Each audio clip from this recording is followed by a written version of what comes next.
Here we have the movement across the plasma membrane. We have the passive processes and active processes. So here, the passive processes, there are three: simple diffusion, facilitated diffusion, and osmosis. First up is simple diffusion. Now, simple diffusion is the movement of a substance from high concentration. So let's say that this side has a high concentration of substance to a low concentration of substance, ultimately having a goal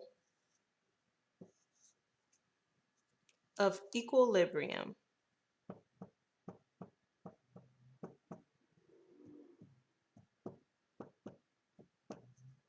Now, in this process, no energy is required.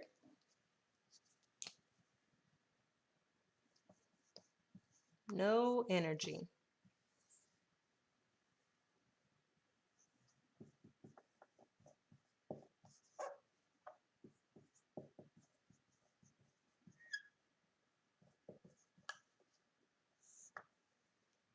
Next up is facilitated diffusion.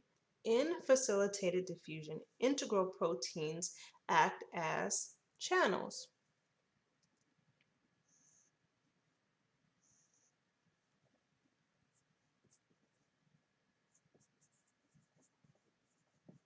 Integral protein.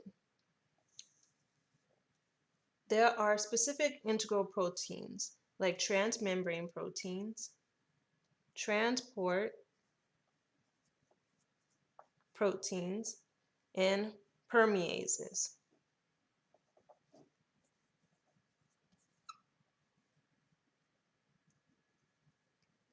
Now, nutrients can travel through this channel, this protein, integral protein, and these integral proteins are transmembranes, transport, and permeases.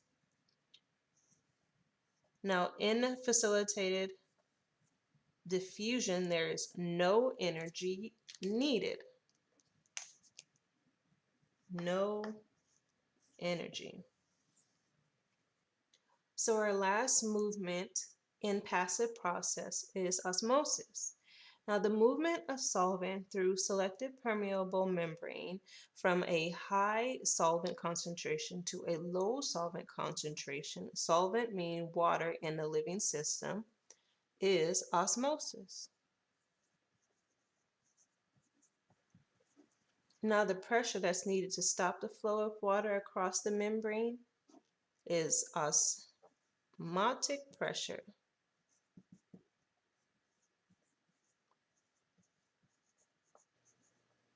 Now, in osmosis, there are three solutions: isotonic, hypotonic, and hypertonic. Now, isotonic has no net movement of water. There is an equilibrium. Here, with hypotonic, there is not an equilibrium, but inside the cell, there's a high concentration. On the outside of the cell, there's a low concentration. So from the outside, there's a water flow into the cell. Now, what this can cause is osmotic lysis. Now, this reaction can cause osmotic lysis. Lysis meaning break. When there's like a huge amount of water in the cell and the cell cannot contain that water, the cell can break.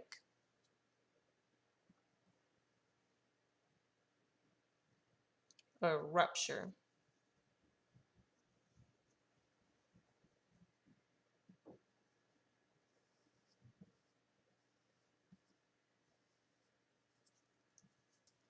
Now, hypertonic is the movement of water from the inside of the cell to the outside of the cell. So now on the outside, there is a high concentration.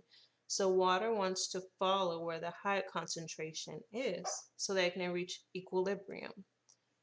So once water leaves the cell, this can cause shrinkage.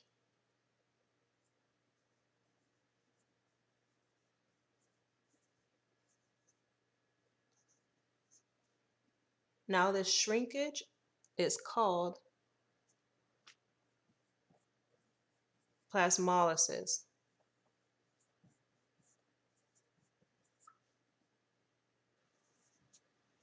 Now the active process is the second process to the movement of substances across the plasma membrane.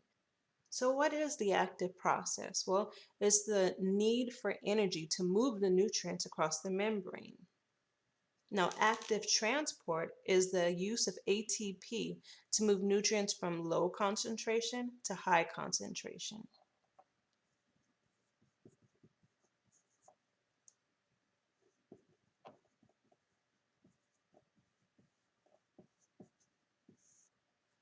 So here you have a high concentration,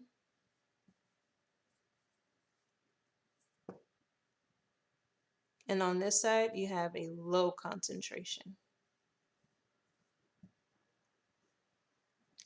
Now nutrients moves from low concentration to high concentration.